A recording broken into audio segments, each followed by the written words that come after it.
everyone to today's webinar on the Proceeds of Crime Act 2024 revision of the Cayman Islands and the new it's the Defense Against Money Laundering consent regime. We're thrilled to have with us today, we've got Lucy Frew, she's partner at Walker's in the Cayman Islands, Ian Mason, and Ed Pearson. You are also, Ed, you're in the funds department, correct? I'm a partner in our investment funds team. Okay, great. Well, welcome, and thank you for joining us today and for putting together this presentation. You guys did all the work. I'm just here to kind of welcome you, so thank you so much for joining us. Before we begin, we'd have one quick poll question. And if you can take a few minutes, Tom, if you can launch this poll question. And the question is, have you submitted a SAR in the past 3 years? Now, Ian, while they're taking a chance to respond to this poll, can you tell us the relevancy of past SARs? Yeah, hello and hi everyone. Thanks very much, Kimberly. So obviously some of you may have submitted SARs in the past and previously under legislation, and there still remains a defence when you have submitted a SAR. But what we're going on to explain is that now if you submit a SAR, you need to get consent from the Financial Reporting Authority before you get the benefit of that defence. So if you have an ongoing situation which has carried on since you previously submitted the SAR, you may want to consider putting in a new SAR and getting a defence and consent from the FRA in relation to that ongoing situation. I don't know if Lucy wants to add anything to that. Yeah, I think we'll probably take a step back and look at the regime and the two situations in which you may need to submit a SAR. So let's do that. Okay, great. So we are showing about 50% have submitted SARs in the past 3 years. So for those of you who will need to at some point get some advice and maybe even resubmit, so they'll discuss that. I'm going to go ahead and close this poll. There we go. And we'll, again, before we do go into the presentation, a little bit of housekeeping. Now, this is not legal advice. This is informational purposes only. If you do need any kind of legal guidance, please consult a legal team or your compliance team. For those who do want certificates, they will come automatically to you at the end of the hour, about 1 hour after the end of the broadcast. We do encourage audience participation. There is a question box so that you can post your question, and we'll try to address as many as we can as well. With that said, we're going to go ahead and get started. Again, I'm pleased, Lucy, Ian, and Ed, I am going to turn off my camera and let you guys proceed. So, okay. Thank you, Kimberly. And good morning from the Cayman Islands to everyone who's joining us. Thanks very much for being with us this morning. I think. Oh, Ed, Tom, for 1 second, we've got a lot of feedback from your mic. I don't know if you adjust your mic for us. Let me just double check. Let me try a different mic. Yeah, it wasn't happening earlier. And now it's happening. Is that any better? That's a different mic. Oh, that's much better. Thank you. Okay. All right, I'll stick with that one then. So I was going to say our focus for today's session isn't really a full review of the regime. We're really focused on what's changed in this year, because as we saw from the poll there, a lot of you are very much familiar with the sort of SARS process. So that being said, Ian, I think on the next slide, maybe you could just help level set us with a brief refresher on the circumstances in which you are required to file a SAR in the Cayman Islands. Certainly, happy to do so, Ed. So this section 136 of Proceeds of Crime Act, failure to disclose offence, this is the section which requires you to make a suspicious activity report either to a nominated officer, so that's likely to be your ML or O in a regulated entity, or to the Financial Reporting Authority, the FRA itself. And as Lucy mentioned, there might be two reasons for this. First of all, you may have, as the section says, a reasonable suspicion that there is or may be criminal conduct or secondly, you may want to obtain a defence against money laundering. So in the first scenario, for example, you might just have a suspicion about the nature of the proposed transaction or the person you're dealing with. There may be some kind of red flag, but it's not the situation where you need to obtain a defence. But in the second scenario, where you want to get a defence, you may become aware of a situation, maybe following the transaction, sometime after the transaction. For example, you might be a fund holding investor proceeds, and you subsequently become aware that there might be an issue with that. And at that stage, you might want to seek a defence if you continue to hold the proceeds in that situation. So there are two possible scenarios, and this section itself hasn't actually changed. It remains unchanged. But Lucy is now going to go on to explain. Oh no, it's actually me again. If we could just move on to the core money laundering offences, the next slide. Yeah, so these are really for reference. So these are the core money laundering offences, which if you're an MLRO or involved with AML compliance, you'll be very familiar with. The concealing offence, the arranging offence, and acquiring. So these actual core offences themselves haven't changed, but Lucy's now going to explain what has actually changed. Yeah, thank you.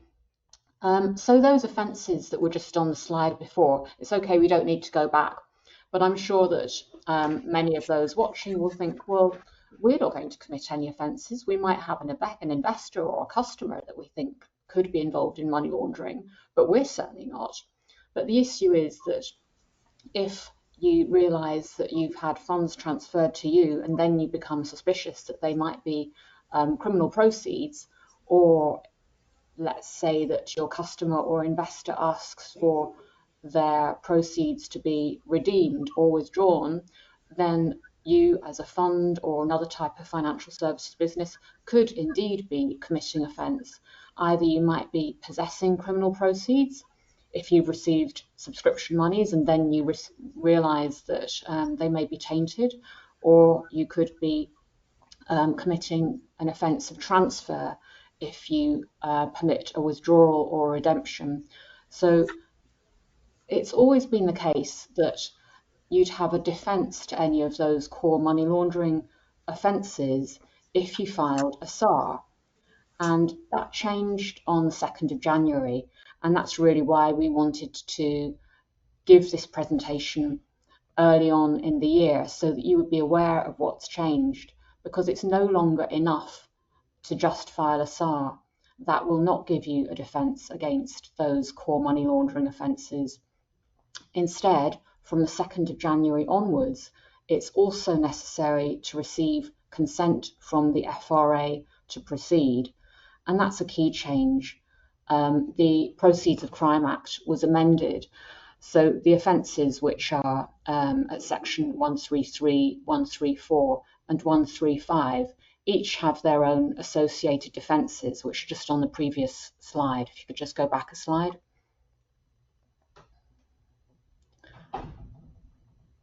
They each have their own defences. If you could just go back a slide, Kimberly. Showing the core? No, just forward one to the defences, to those where there's some language struck out and replaced in red. It's just the slide after this. Oh, okay, slide after, sorry. That's it. So as you can see, this is essentially mock tracks of what's changed.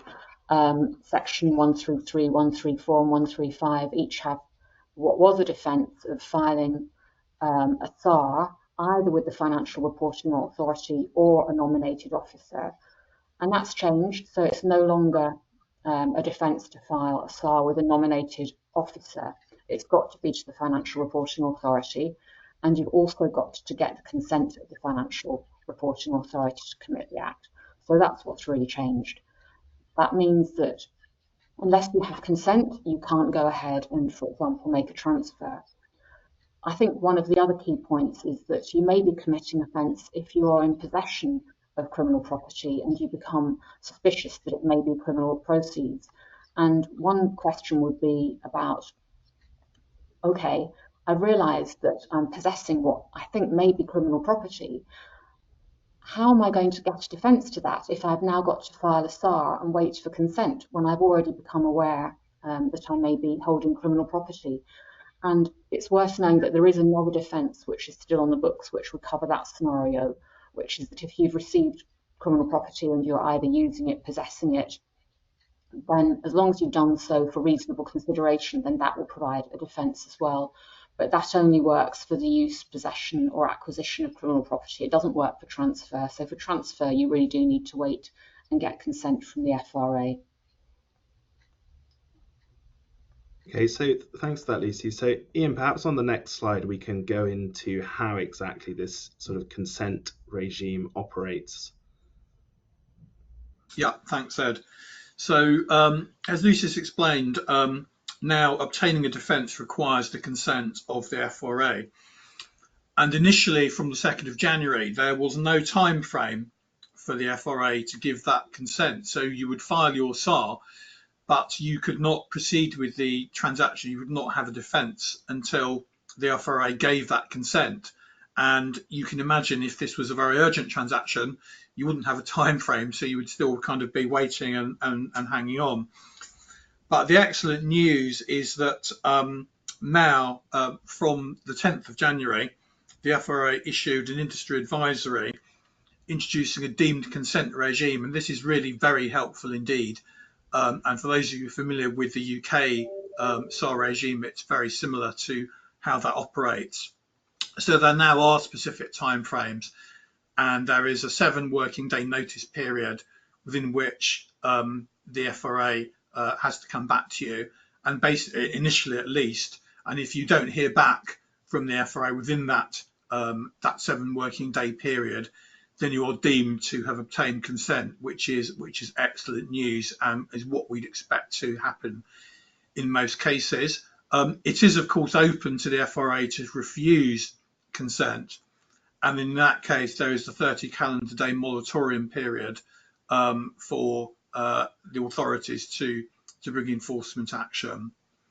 So as I've said, if the FRA doesn't come back to you during that notice period, you have deemed consent and you have the benefit of the DAML of the defence. And Ian, do we know what happens at the end of that 30-day moratorium yet, or is it too soon to say? Yeah, if you haven't, if you have not, if there hasn't been action taken during that 30-day moratorium period, then the presumption would be that you have got consent, unless obviously you've heard otherwise from the FRA. So that's what we'd expect to happen. If you've not received, if there hasn't been action taken within that 30-day period, because what's happening during that 30-day period is that the authorities will be kind of lining up kind of enforcement action, litigation, organising the mechanics of taking action. So surveillance, I think it's worth saying as well, is the other possibility that there might be surveillance to enable the authorities to follow any transaction, see where it goes. So you may not know what's actually happening during that period, but something will happen or it won't happen. And within those 7 working days, I mean, do we have any insight as yet as to whether we think the FRA is going to issue positive consents, 2-3 days, or is it just going to let the 7 days lapse and not kind of be in the business of issuing sort of positive consents, or do we just not know yet? I don't think we know that for sure. Obviously, it's fairly early days at the moment. My experience from the UK was that generally one just didn't hear positively during that 7-day period, so that you kind of got deemed consent basically. But it's very early days in terms of how the Cayman regime operates at the moment. Okay, thank you. So then maybe turning now on the next slide, please, Kimberly, to the SARs themselves. And Ian, perhaps you could, we've got a poll question first, sorry. Yeah, we have a poll question to start. And this is to find out which industries are going to be, or which industry submitted the highest number of SARs in 2023. If everybody can have a chance to respond what you think the answer is to that. your options being banks, virtual asset service providers, funds, and TC, trust corporate service providers. I wish I'd looked up the CIMA statistics before this call, but I think there's something like, 500 banks maybe registered, a handful of VASPs, and then what do we know, 35,000 registered funds in the Cayman Islands. I'm not trying to tip the vote here. Yeah. And do we know how many SARs were filed total in 2023? I don't think we do have that information at the moment, no. Okay. All right. So we are looking at, okay, so I think if you want to close that poll and show the results, Tom, I think we have a pretty good feeling that most people thought it was banks. 60% thought it was banks, 20% virtual asset service providers, 21% funds, and 8% TCSB. So who knows the right answer? Ian, you take this one. Oh, well, the answer is it's banks, as I recall. Yeah. Right. Okay. So I'll Good move on job, to the audience. next one. Thank you, audience. So I think the audience got it right, which is great. Yeah. All right, thank you for that. So picking this up again, Ian, sort of practically speaking, turning to the SARs themselves, have they changed? How have they changed? Yeah, so in fact, the actual formal substance the format and substance hasn't really changed. So there's no great impact from that point of view. But if you look at the FRA's Industries Advisory, they've made very clear that if you are seeking a DAML, as opposed to just filing a SAR because you have suspicion, you should state that clearly and provide as much detail as you can. So as we've said, there are two reasons for submitting a SAR. One is just you've got a suspicion. Two is you've got a suspicion you want to obtain a defence. So if it's the latter one, you need to be very clear to highlight that in the SAR. You need to set out in detail why you're seeking a defence. So that's really the key point from that aspect. And then when you have submitted the SAR, it will be considered at a senior level either by the director of the FRA himself or by his delegate. So it will get senior level attention from that perspective. And just if I'd submitted a SAR at the end of last year, late December 2024, before this kind of changes were made, and I hadn't specifically sort of sought the DAML, made that consent request, do I need to resubmit it? Is there anything I should be doing, or is this a case where I should be just calling you for advice? It's obviously on a case-by-case basis, but on an ongoing, if it is an ongoing situation and you need to basically seek a defence again, and obviously you need to obtain consent for that, then it will be appropriate to resubmit that SAR. I don't know if you want to add to that, Lucy.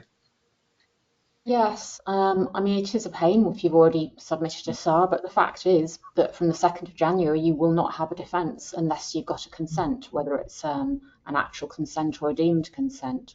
So there is a need to resubmit that SAR and say that you need a DAML. Obviously, if you have an alternative defence, that might change things. So, for example, if you're worried about possession, you might have an alternative defence because there's been reasonable consideration, but at some point you're going to need to make a transfer. But we did look at the transitional provisions, and the fact is that there aren't any transitional provisions that would allow you to rely on a pre-2nd of January 2025 SAR. I think in practice what you can do is resubmit the SAR that you've already filed because the facts may not have changed, but you'd need to make it clear in the subject heading that you are requesting a DAML, a defence. Okay, thank you. And then, Lucy, maybe on the next slide, we can just talk briefly about how all this, and particularly these new waiting periods, effectively the 7 days and 30 days we talked about, how that sits with the potential offence of tipping off. Yes, and this section 139, hasn't changed, and I know those listening will be familiar already with the tipping off offence. So that hasn't changed. all that's changed really is the practical matter of the timeline in which you might have to come up with excuses for why you are not redeeming or permitting a withdrawal of funds. Beforehand, for example, you might have been able to become suspicious and file a SAR the next day, but now you're also going to have at least, in all practical likelihood, a 7-day working day period in order to hold off making any redemption or transfer, and it could be longer. We may be talking about a 30-day moratorium, and in some circumstances even that moratorium period could be extended. And I mean, I've come from a UK background, and Ian has as well, where he was head of enforcement at the regulator, and we've had to deal with this situation in the UK, and it is quite difficult sometimes. You may get pressure from the investor or from the customer asking lots of questions about why it is that their transaction has not been processed. And there's nothing that can be done about that except to come up with excuses which will not amount to tipping off. Obviously, you cannot tell them that you're waiting for consent from the FRA. So it's necessary to think in advance about what you'll say in this type of scenario. It's usually going to be something to do with compliance need to process the transaction or something along those lines. But yeah, the tipping off, in summary, the offence itself hasn't changed. It's just that now the timeline in which you're going to have to avoid committing that offence is longer. Thank you. Next slide, please. And let's move on into sort of practical considerations. Yes, very much following on from that. It's going to be important because of this change from the 2nd of January to update your staff. It's not just the AML compliance folk which need to be aware of the change. It's also the case that frontline staff who are dealing with customers or investors need to be aware of the change. So policies and procedures will need to be updated where there's references to filing SARs. Those will need to be updated to make clear that if a defence is required, there's going to be a need for consent. And also training staff on the importance of not tipping off customers or investors, even if there is a prolonged period before any transfer can be made. So those are important practical takeaways.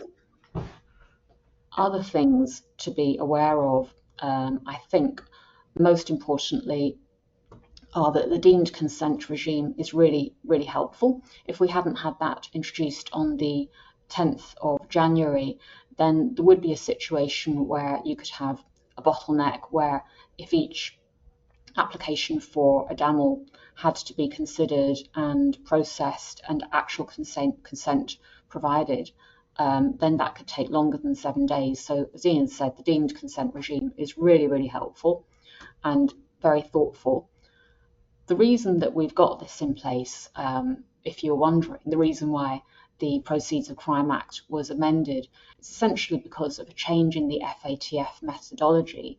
And many of us, I think, will remember only too well changes to AML regulations and the work that had to be done in relation to the last FATF review.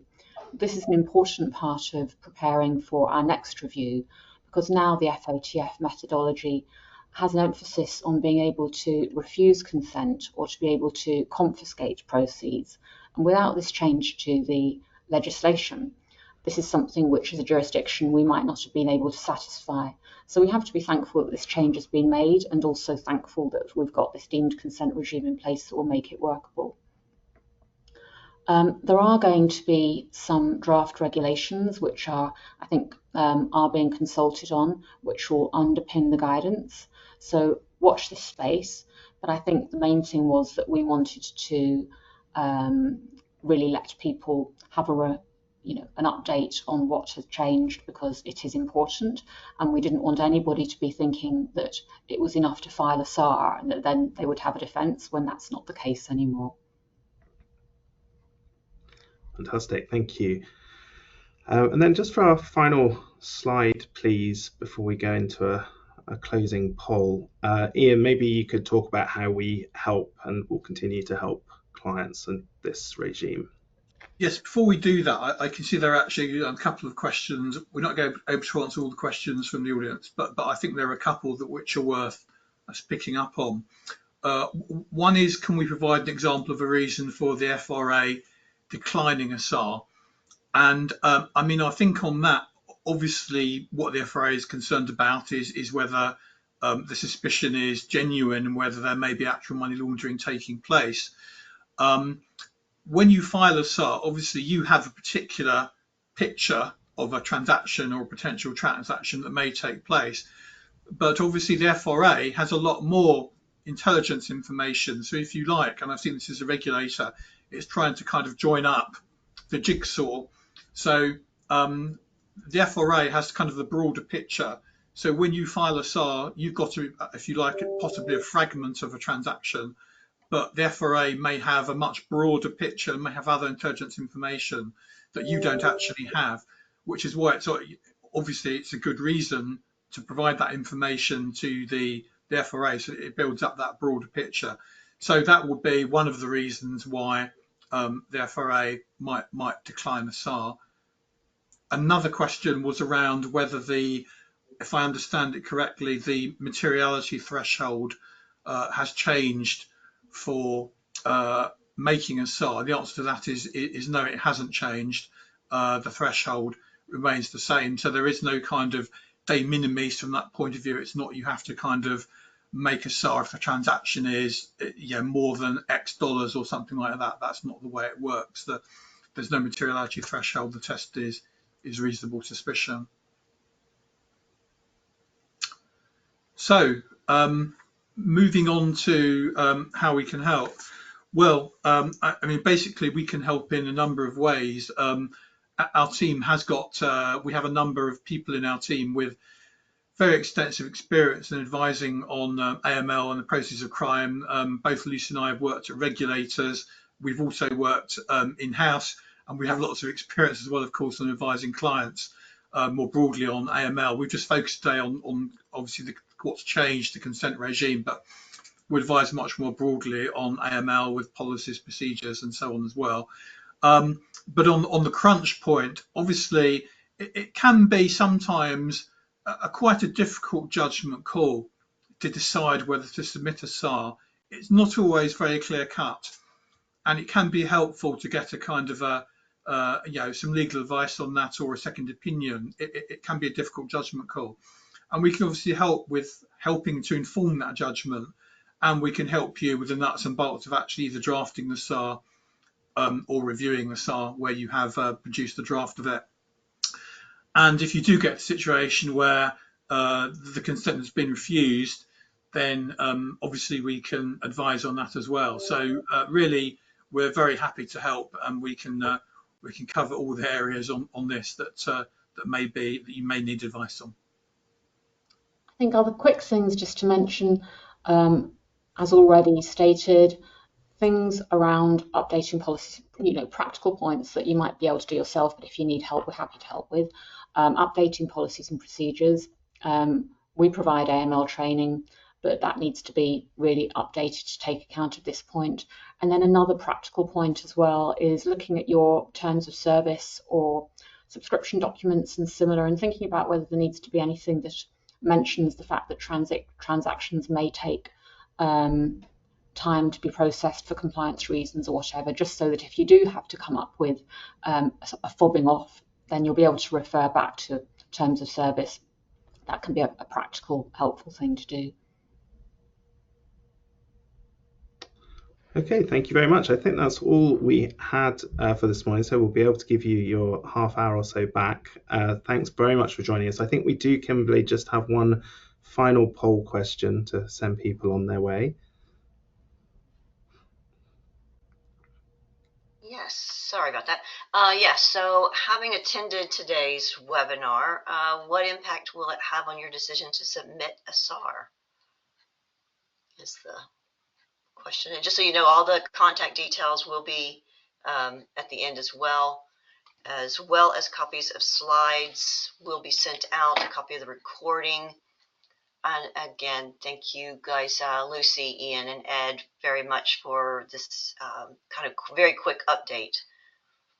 Okay, so, okay, sorry, I'm just looking at the poll results here. And if you want to share the results, Tom, I'm seeing that 33% are saying they're more likely to submit a SAR. And I realize we did not kind of go into suspicion and SARs, and that's, I'm sure, a very different topic. We were just discussing the changes. But Tom, if you can show that poll results, yeah, only 5% are saying they're less likely to submit a SAR, and 62% are saying no change. Any response from you guys on those who are saying that they're either less likely or more likely to submit a SAR? I think it's quite good that not many people are deterred from submitting a SAR, because I certainly don't think that's the intention of the deemed consent regime. As we said, I think it's a very helpful development. So, yeah, I think those results would probably be what I would expect broadly. Yeah. I've got a few people saying thank you, that they found this very interesting and helpful. And I'm sure, depending on what industries each person is in, especially if they're the MLRO or if they're client-facing staff, they can reach out. I did find it very interesting when you said updating terms of service. That's and subscription agreements. I think managing client and investor expectations is one way to handle the 7-day waiting period, or potential 30-day waiting period. I used to be an MLRO in London, so I was under that regime 10, 12 years ago, and it is kind of, it's difficult to manage those clients. I'm sure you guys have lots of experience with that. So I do encourage anybody to reach out and get proper full-on legal advice for your terms and services, any kind of contracts with your clients, any AML training, SAR training, and policies and procedures update. That'd be very good. Yeah, Yes. I'd just say I've been within the division that has to let investors or customers know that their transaction cannot be processed. Sometimes they can put a lot of pressure on. I've been on that side of the fence and I know what it's like. But I just wanted to say that this presentation was really meant to focus on that single issue. I'd be interested if people do think that it would be useful to have a wider update on when do you file a SAR, what amounts to suspicion, what do you need to say in your SAR, all of those wider topics, then obviously we can help on all of that as well, but we just wanted to keep it quite tightly focused today. Yes, and thank you very, very much for that focus and for these updates. So much needed, and I'm sure this is going to be a learning process for many.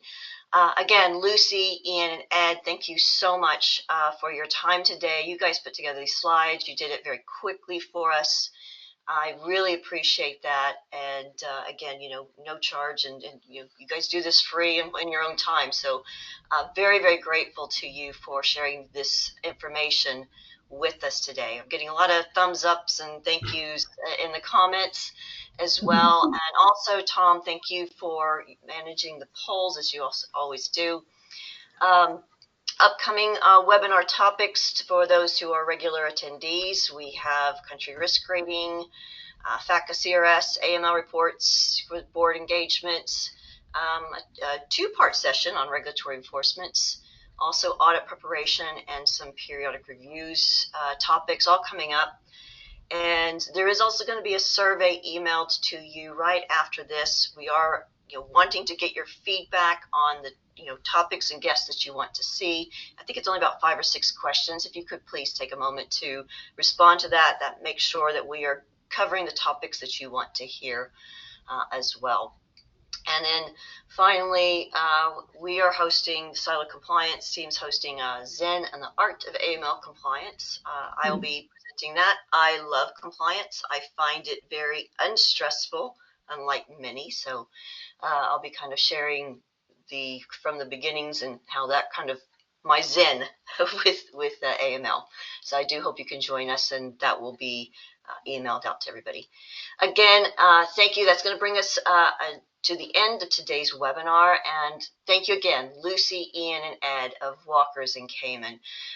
We do hope for our audience that this discussion has provided some valuable insights into the Proceeds of Crime Act changes and the new Defense Against Money Laundering consent requirements.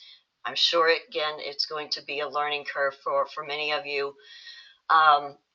And again, just thank you for helping us know about these important changes. We really appreciate your time, Lucy, Ian, and Ed.